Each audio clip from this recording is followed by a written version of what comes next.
From my video to my radio.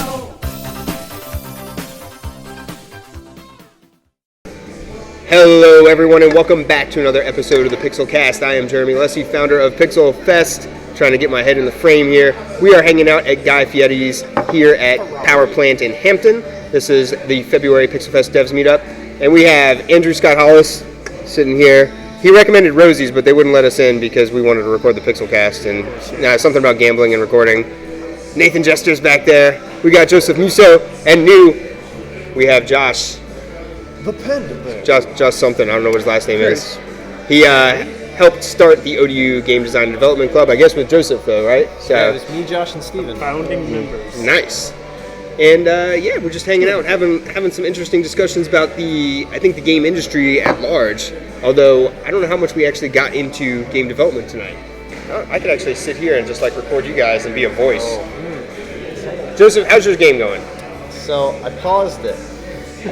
Paused it? What? You added a pause feature. That's cool. No, I didn't have a pause feature. No, I went on to the PixelFest Discord and the Monarch Gaming Discord because I was having some coding questions. And some guy told me about Codecademy. Okay. So I've been spending actually the last few weeks doing Codecademy and doing little practices on the phone. Nice. So that coupled with that book that I mentioned, the language is making a lot more sense, or at least I can read it better. Sweet. So I still don't know how to figure out how to keep it from going off screen. Right. You'll get there.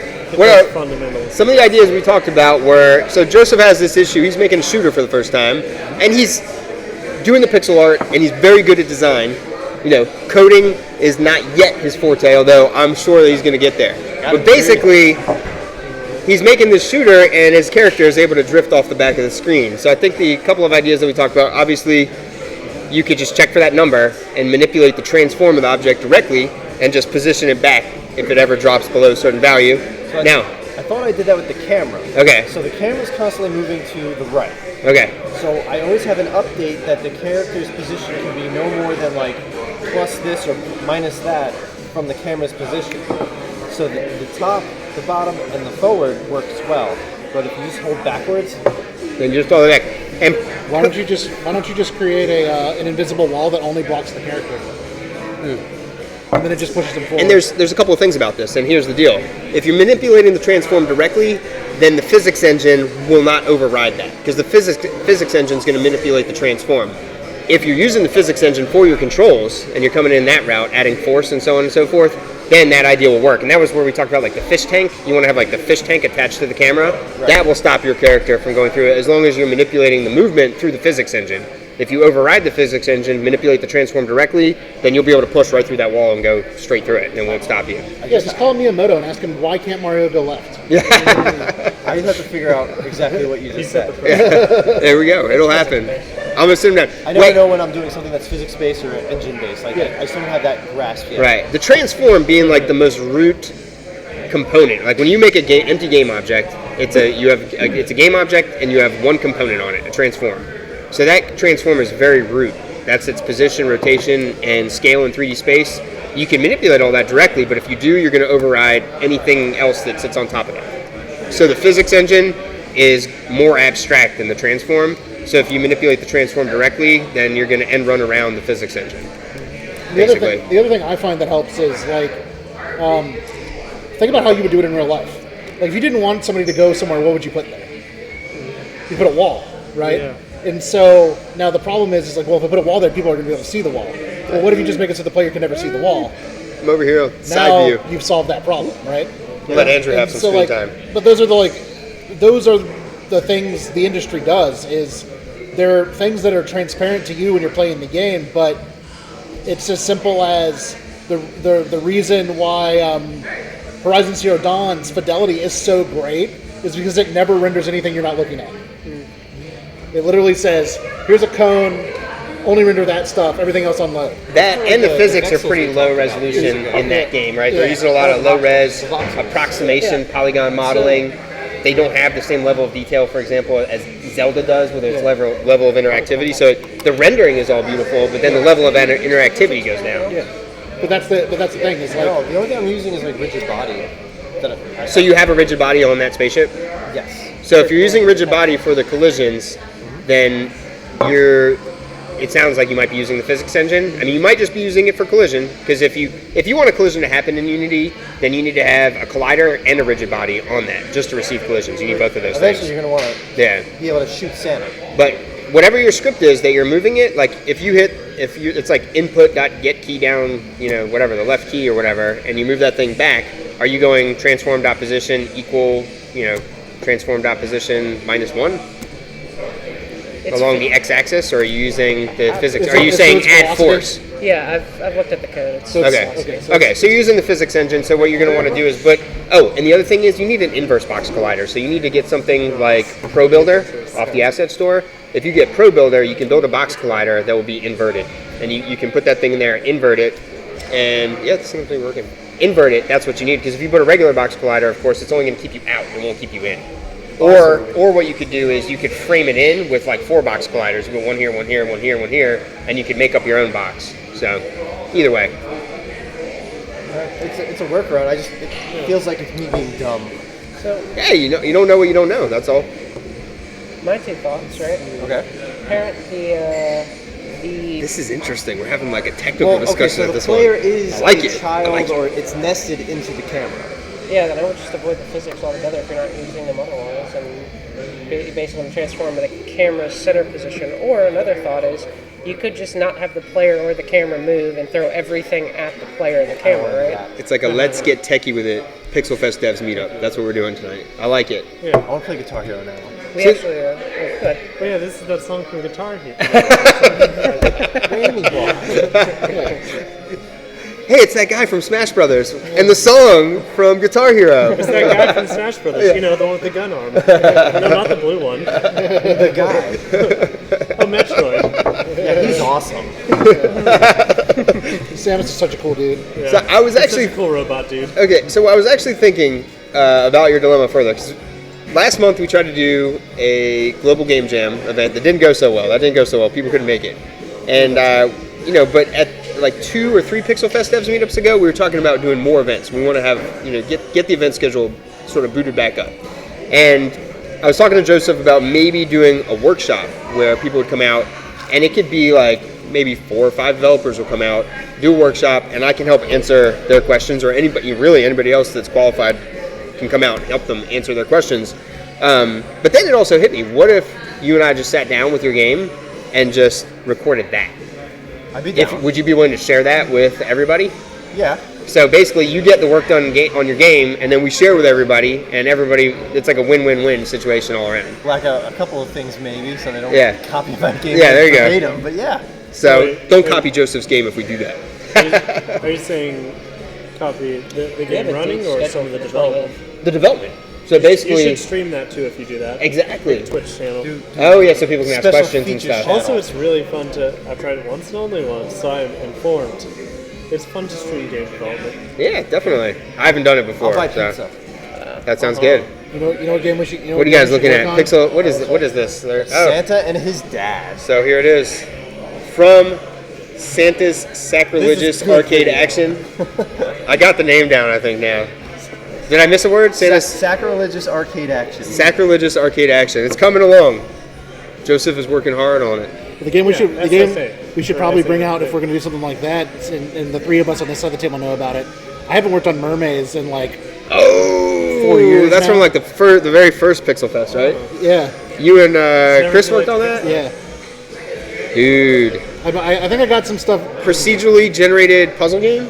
Yeah, If procedurally I remember generated puzzle correctly? game. It was like water levels, right? It was a 3-dimensional maze that works similar to Rush Hour, really. That's right. You're trying to get the ship. You're trying to get out. the mermaid to Neptune without being intercepted by pirates. Now, I never made this connection before. You had that conversation with Bill Ritchie, but you After. but you never, did you ever bring up mermaids? And like, hey, I also made this game that's like Rush Hour. I don't think I did. Like, I just made that connection now that you made this game that was like Rush Hour, and you didn't get to share that with him yet. Yeah, but that's We're gonna have to have it back. Yeah, that's something that like we need to like just get a demo working that's actually playable, because it's cool, and it's something from all the way back. Yeah. From first PixelFest. Yeah, that's right. That game was, I thought that was one of the cooler games that was there. I don't want to. I'm not trying All my to. I'm games not are trying to cool. throw shade at anybody else's game. All my game ideas were cool, just none of them worked. And that you developed at the Game Jams? Yeah, well, I mean, like the Ether Ore worked, but it was hard to demo Right. because it was the VR game. Yes. Yeah, I think that was that and Mermaids was the other one. What happened to Ether again? I remember the game. I remember it was PixelFest 2017. I'm trying to remember what the core mechanic was. It was really interesting. That's all I can remember. I was that was cool. So Ether Ore, the whole idea was that somebody was in a test chamber people had figured a way to turn metals into gases. Right. And so that's where the Ether Ore came from.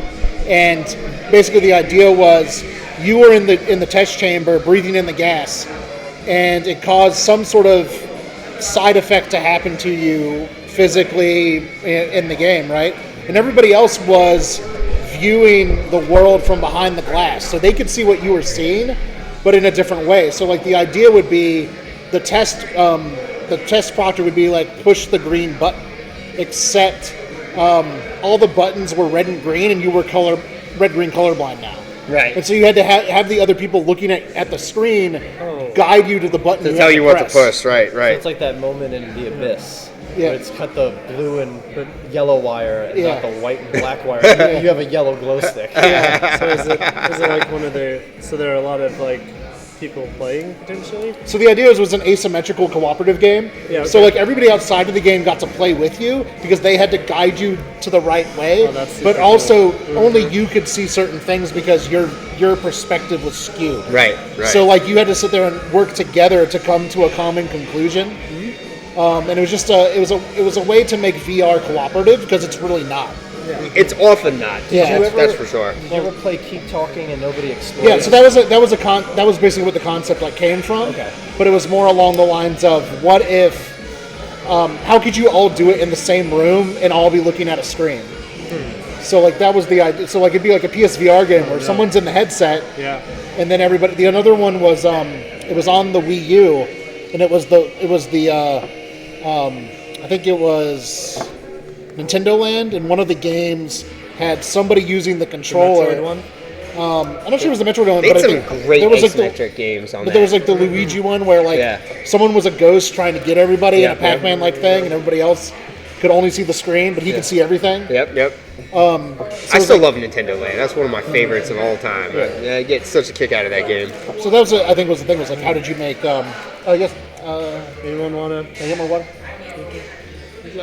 Oh, I'm good for now. Thanks. I'm good. Thanks, man. But the I didn't realize. the idea was like I missed that. that was my biggest problem with VR was it was such a personal experience Like and you $6? couldn't share it. Right. So it was this really big investment at the time, and still kind of is now, for something that you're only going to do by yourself. Right. Small titles. But they're Yeah, also cool. I love. So me personally, I love that idea Last time I had for a one couple of for reasons. one- I love the idea that first of all, people see things differently. Yeah. I mean, people see things differently in reality because all of us have different experiences. That when we look at that motorcycle, you see something, you see something, you see something, you see something, I see something. What color was the dress? Oh gosh. White and gold. Okay, with all those tests, what I did for myself was I would program myself to be able to see it both ways. And then the weird thing about doing that though was once I would get my brain in the mindset of seeing it one way, because there was also a sound one, there was an audio or one. Laurel? Yeah. And I was like, I can hear both. yeah, it took me a while to do that. And then the funny thing is, I would get trapped in one. I'd be like, I know it says both, and I could hear both sometimes. And it took me a while to get to the place where I could turn it on or off and see both sides. But to me, that was the fun of the challenge, was how do I see both? You know, obviously, there's some people that say it's one or the other.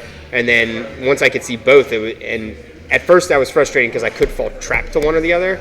But then after a little while, I could see both, and I could also turn it on or off at will, which was kind of cool. But that's the other reason I made it because it was the concept of like I can't make you colorblind, right? I can think of ways to do it, right? But in VR, like I can make you colorblind. That's right. Yeah. Right. So You control the perception of the player. I can remove two colors from the game, and that's what I did in Unreal. Is I basically said red and green don't render, Right. right? And so you're looking around and you see a bunch of yellow buttons, right? And it's like press the green one. And you're like, they're all yellow, man. They're all yellow, and that's what the person says. Like they're all yellow, And they're like, no, one of them's green. And now you have to figure like, oh, How many this is how people. players? Also, I just love multiplayer experiences. Well, so- it was like couch multiplayer, so it was just like you'd be in VR, Especially couch multiplayer. and then everybody else is outside of the game. But I mean, how many people is everybody else? As many as you need. You can have 50, You 100, could- 1,000, You could do 1. turns. Yeah. So like, there's the one huffer. So he huffed all the gold, Yeah. and now he's seeing things wrong. Yeah, So you got player one, and when I get control, everything's gray except I can see things that are blue. Yeah. So like that American flag there, everything's gray except I can see the blue square and I can see your shirt. Then when it's his turn, he can see only green. So whatever was blue for me is now gray for him. And then through the cooperation of like players 2, 3, and 4, they help player 1 in the VR world, get out of the guillotine room. yeah, and that could be a way it could be played too. Is like, I was just trying to do it simply because I had we had like 48 hours. Maybe a to- day and a half to make the game, something like that. Hey, what was the theme? Gas for that year? I'm like, what was It the was theme? air. Air was the theme. There's Okay. water, air, and then Rob Zombie. and then I think I think the joke was Earth, and then the fire. Yeah, attacks. we've got to do fire next year. Well, we skipped the game jam year, so we have to come back and do another All jam. fun and games till the Fire Nation attack. Yeah, so this one's going to be Fire Nation attacks or Avatar. Fire Nation. So I want to do a Mode 7 game jam. Would anybody be down with that idea?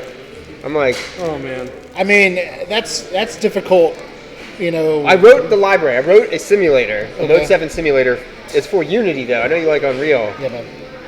So somebody has to write a Mode 7 emulator then for Unreal. Maybe we can make it out of blueprints. But you can make it out of. You could probably just do it with materials. Yeah. Yeah. It's pretty. I could try and do fake 3D in Game Maker. You can do it in Game I'm Maker. getting really It's pretty vicious. simple. I mean, it's just a Do you want to make transformation, right? like a Mario Kart? It's all transformations. Three Yeah. transformations. Well, so Mario Kart, because yeah. of the PixelCast, I basically High quality did this fake Mode 3D. 7 emulator in Unity to recreate that barrel effect in Castlevania 4, which I ended up doing per pixel. Remember? Is that the one where it rotates like this? Yeah, so I did one for the PixelCast that was actually just a cylinder that I got out of Pro Builder and inverted and like threw the texture on there and rendered it. And I was like, oh, that's cool, but I want to do it per pixel. How do I do it per pixel? So then, I created that, and it took a little bit of research on Mode 7. But the neat thing is, Nintendo open sourced the developer manual for the Super Nintendo in 2016. was gonna ask I brought that in. It was like this big, right? It's huge. Is it in the Bible? It's all that was all engineering schematics, and the one picture they had of how the Mode 7 transformations work was not that great. Thankfully, this guy on YouTube, Retro Game Mechanics, had an awesome YouTube video with like 130,000 views of how Mode 7 worked. And so using kind of a combination of the manual of that, there were like a couple of other people online that tried to tackle it. I think he probably did the best job. So then I built one in Unity that's a Mode 7 emulator, and it's basically like, I'm trying to remember if it was 6 or 8 parameters, and via these parameters you can create any skew or transformation, any rotation, any position. And the way Mode 7 worked was you had a 1K map, 1024 by 1024 pixel image, and then these parameters, these 8 parameters, would control how the camera sees that. So you could set the cameras, beginning and end, I guess, to the whole thing. I'm trying to remember if you could go that big, but it would be downsampled, to the resolution of the SNES if you did that. That's why when you're playing Pilot Wings, for example, when you zoom all the way out, you notice how the lines like draw or don't draw, and they go in and out. That's because what you're doing is you're trying to cram more pixels into a smaller space. So you've got 1024 by 1024 pixels, and then you're trying to fit that in to a 256 by 224 space. And so of course it can't render every pixel, and you get this sort of popping in and out of the pixels. But it was neat where I had some examples that were 3D, like Mario Kart, where it would go into the distance. And the way a lot of people accomplish that was they literally just take the Y value, whatever the value of the pixel is, and then divide it by Z to add this like depth of field to it. Because then it would do is it would take it and skew it. Yeah, almost. yeah. It was kind of neat. And I guess they did it with the You can make an Iron Man simulator now in Super Nintendo. Yeah, sure. That would be kind of cool. I like that idea. Now, after I did the proper simulation, I just have like overhead perspective and rotation and like zoom and all that type of stuff. I have not gone back and done a depth effect yet, because I found out that the way the depth effect is accomplished is actually different. You don't just divide the y or the x or whatever by the z. And the algorithm was slightly more complicated, but that's basically the basic idea was divide by z, right? And it does this thing. The way that's actually done is you have to go almost like scanline by scanline, and you have to run a different mode 7 transformation on that group of pixels. And I think essentially that's more or less how it was done, was you would say, well, for these group of pixels, I want to run these effects in mode 7 and draw those pixels. Then you come down, I want these effects for that. And that's how you would actually, so you would apply basically a different skew, depending on it was basically just UV tiling. Yeah. Well, it was a vectorized operation, so you operate on the entire vector. Yeah. That's what I assume that's what made it efficient. It wasn't iterating through them. That's what I'm saying. Like, it's with 3D modeling now, you use UVs to do textures. Yeah. So like, it's basically the predecessor to it's just like texture mapping. Yeah. So that's what it was. It's like, Yeah, because with texture mapping, you're basically like, hey, I've got these verts, and I want to align my texture to all these verts, and certain pixels go between certain verts, and there's a certain rotation to those verts, and et cetera, et cetera. So yeah, it's very much like that, except you're only dealing with basically one quad. Yeah, because if we wanted to fake it now, we would just basically have a plane, and then put you on the plane, put the plane and camera at an angle, and then boom, Mario Kart. So you can do it. You can do it very easily now, faking it. But to do it at a sort of at a per pixel level, where you're actually creating the image in real time. Well, the trick to the jam at that more point would difficult. then be you have to limit the final file size.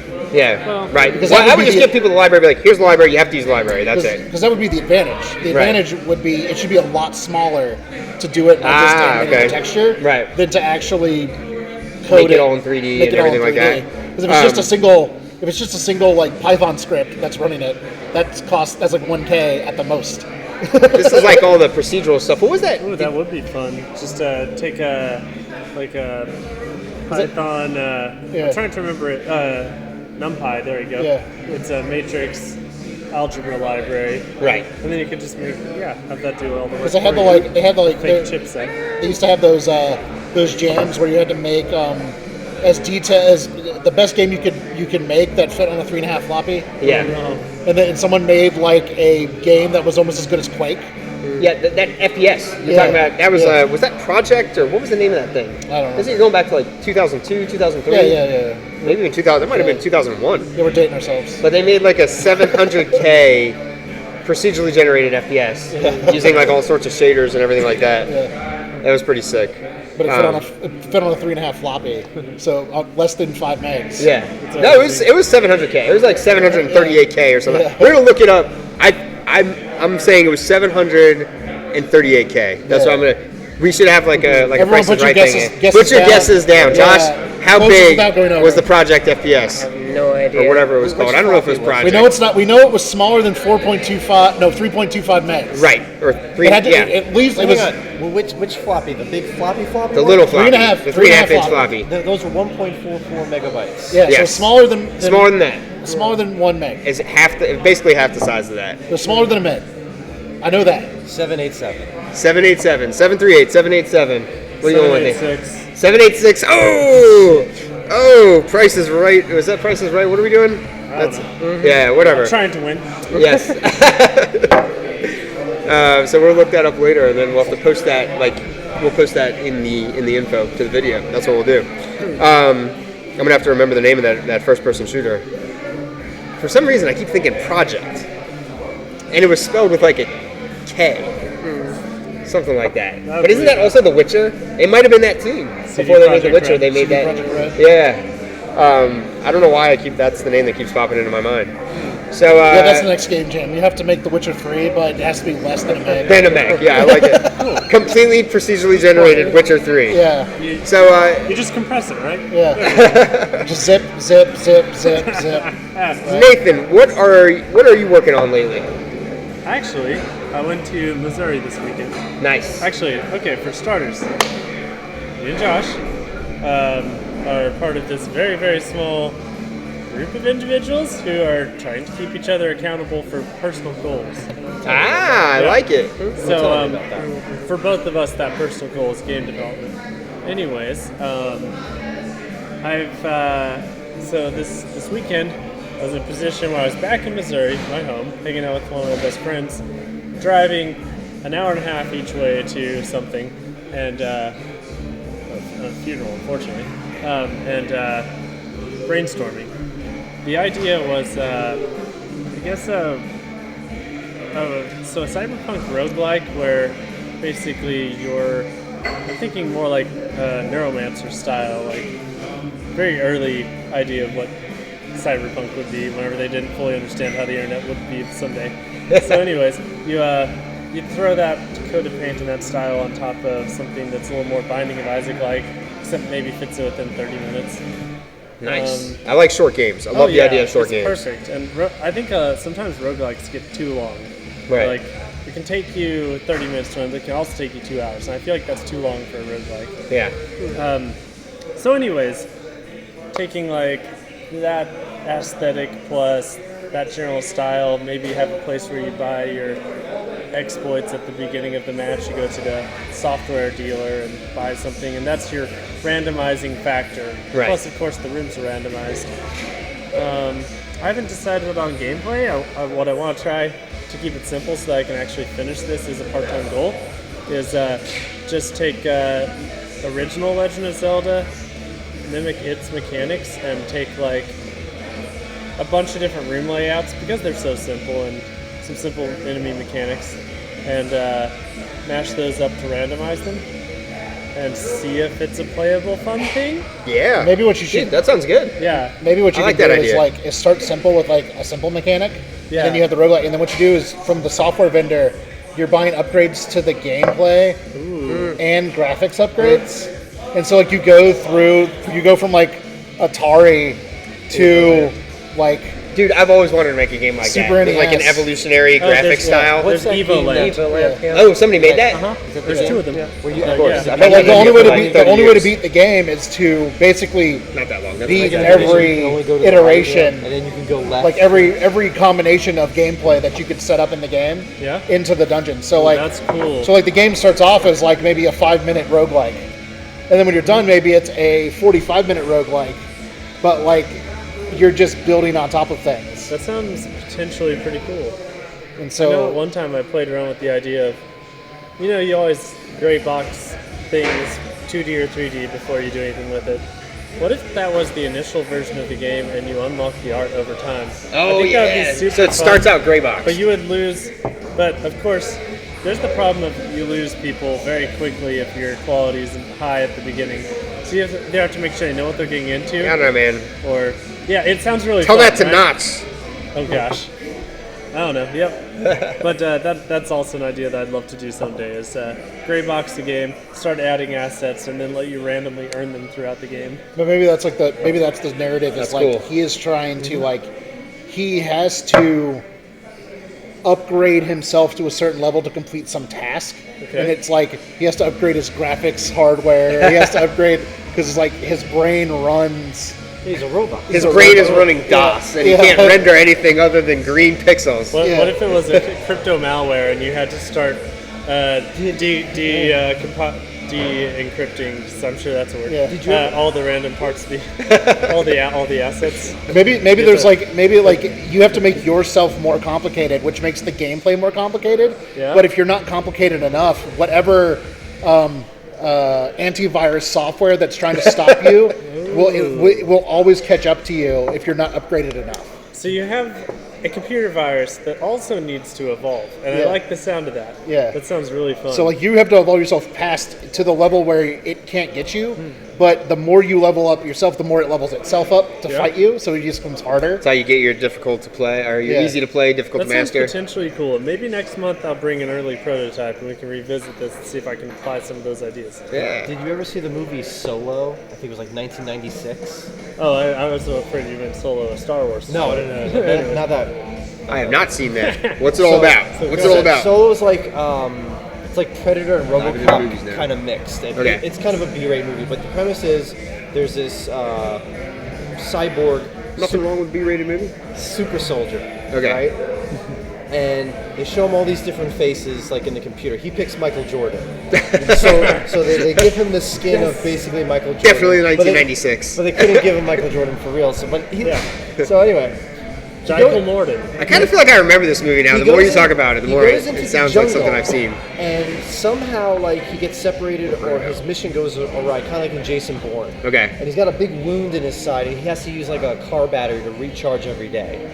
So they send another robot, played by, It wasn't Van Damme, was it? no, it wasn't Minute, but it was Okay. some guy with like a square face like him. Okay. And he was evil. It's totally a robot. But by this time, Solo had learned to like feign death and stuff, things that like a computer would be like, that doesn't compute, sort of. Right. But his creator went to the jungle to say like, hey, you're the good robot. The one they sent here to kill you is the evil robot. But here, I brought this for you. It's your upgrade. Ah. And like he Now, I couldn't- did watch Upgrade like a year No, it or two wasn't ago. upgrade. It wasn't Okay, upgrade. It was actually a computer component, and he's like, you are not on par with this robot, but with this, Right. you will surpass him. Okay. So at the end of the movie, he somehow gets it, and like they're fighting in some like Aztecan temple, and he plugs it into him, and like he just becomes supercharged. Right. And he's able to run faster and just think faster, and he beats up the other guy. Right. And like that is cool for your robot person game.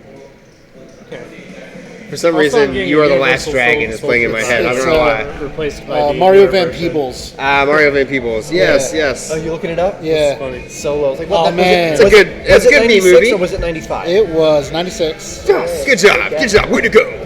It has a 6% in Rotten Tomatoes. Mid-90s bonus. Whoa!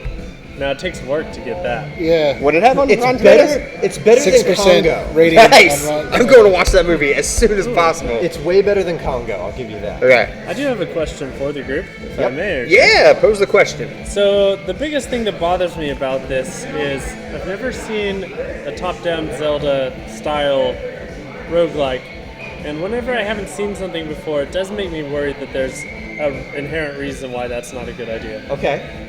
Does this Rebuttal. genre exist? Rebuttal. Okay. All right.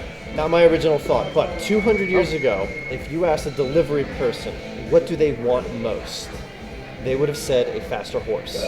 Okay. They would not have said a car. That's right. Because the car didn't exist. They, Yeah. they didn't know what they really needed. It's hard for me to imagine that mixing these two things doesn't exist, because the hottest thing for the last 2 or 3 years has been to roguelike everything.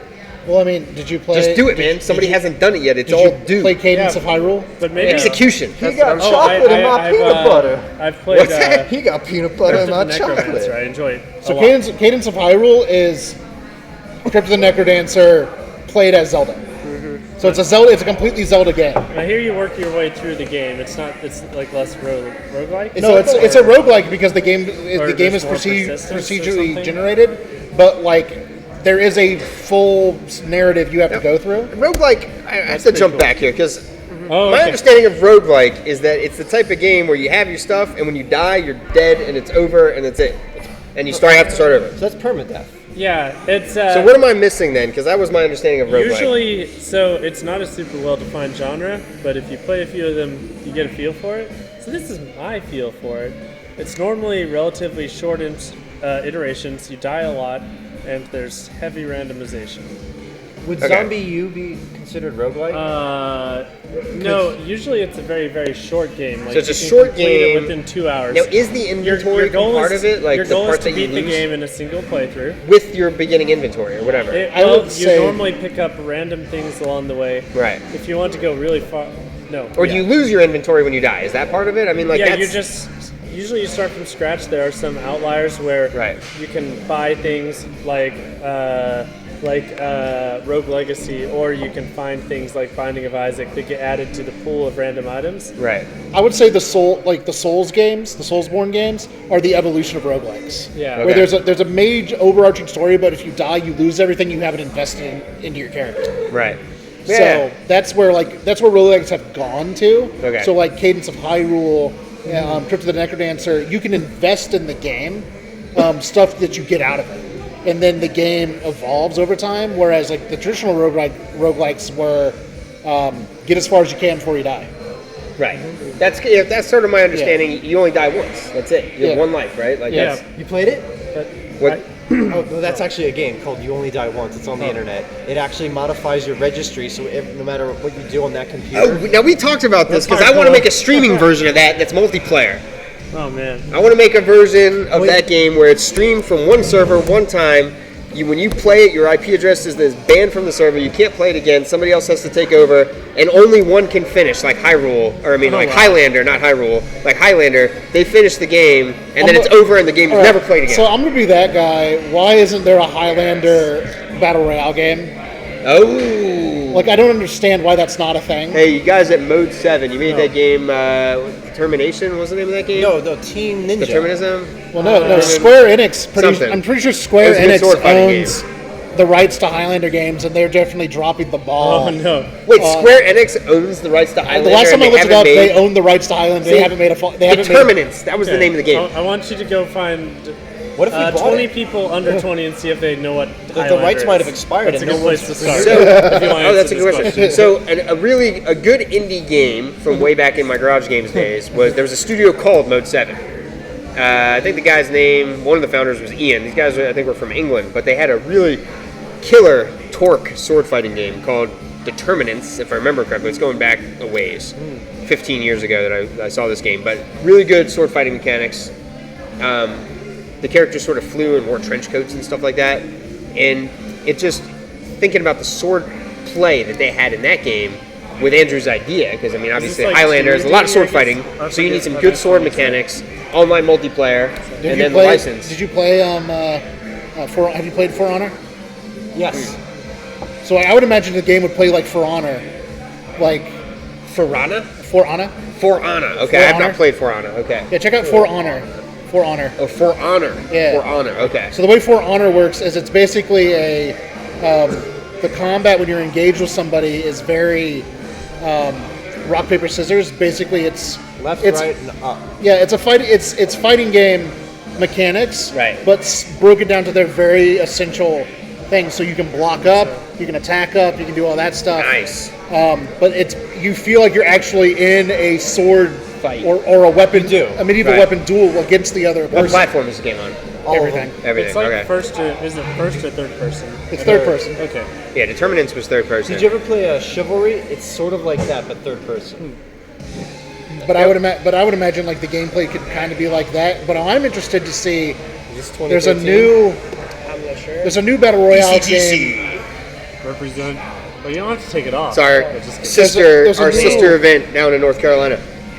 There's a new battle royale game that's like hero based, where everyone is a different character that has unique abilities. Nope. Stop it, Meg. Now, So, what goals are you holding Josh accountable for? Yeah. He has an idea for a game, and right now it is build the simplest, roughest prototype, right? So just get pretty something in writing or some sort of high-level engine. But you should tell us more because it is a cool idea. Cool idea, maybe. So when we were in college, I had this. And you need to have a higher opinion of your ideas. That's right. I have. Hey, if you don't back your ideas, nobody will. Currently, Yeah, I know. currently the idea is amazing.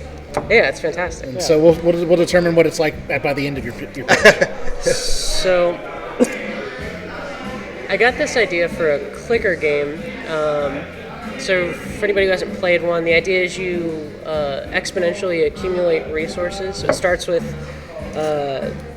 essentially clicking something, getting currency, spending that currency to get more stuff, and using that stuff to increase the amount of currency that you get or automatically get currency. Right on, right on. So I had this idea for a That's clicker game. capitalism? Pretty It's a much. very capitalist type of thing to do? Yeah, there's Alright. like cookie clicker, adventure capitalists, things like that.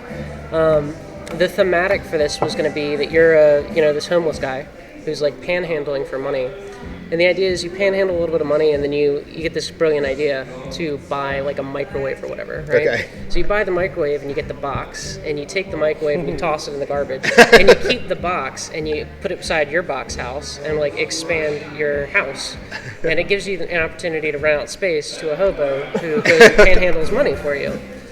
So the further in you get, the more you like expand this box mansion. So you have like a pyramid scheme of hobos collecting money for you? Yes. Okay, It's nice. fantastic. So the further in you get, the more you get like crazy upgrades. Like if you build too high, maybe the weather like knocks the place down. So you have to hire hobo engineers who give you like Puts duct tape on or the- like on the yeah. box. So they pull out the duct tape and WD-40 and build up your. So you're like the slummest lord. Yeah, Exactly. exactly. A new definition for slumlord. right. Your, So your cardboard Tom Nook. Yeah. So in my head, that it's bird like tag. it's like a single go scene that can be control. viewed, seen like game-wise, that can be viewed in two different ways. And in one view, it's like purchase and like and accumulate, and in the other, it's something like a Fallout shelter almost. Okay. Where you're like building up these boxes and trying to make sure that they don't fall down. Do you look at it in 3D or just 2D? In my head, it's 2D. It's it relies heavily on like phone rotation. So like you've got one view where it's literally I click Right. and get stuff, and then I can like pull up a bunch of different like purchasing menus, and then you rotate and you get a view of actually what's happening in your box. So what I would do to make it even more unique Yeah. is make it multiplayer, right? I've heard that a lot. And the way you would do it is it's a zero-sum game. There's only so much cardboard. There's only so many homeless people. There's only so much money. Oh, you have right? to pull the homeless people from, like, I could pull them from Andrew's crew Or my you have to crew? make more homeless people. Or can I steal boxes from your It thing? sounds like it's going to turn into a gang war. You Yeah. just turn into the But EVE since it's Online a of clicker, cookie it's clickers. something that The EVE it's Online not of something cookie that clickers. There we is, go. is permanent. Once Yeah. you close the browser, you're out.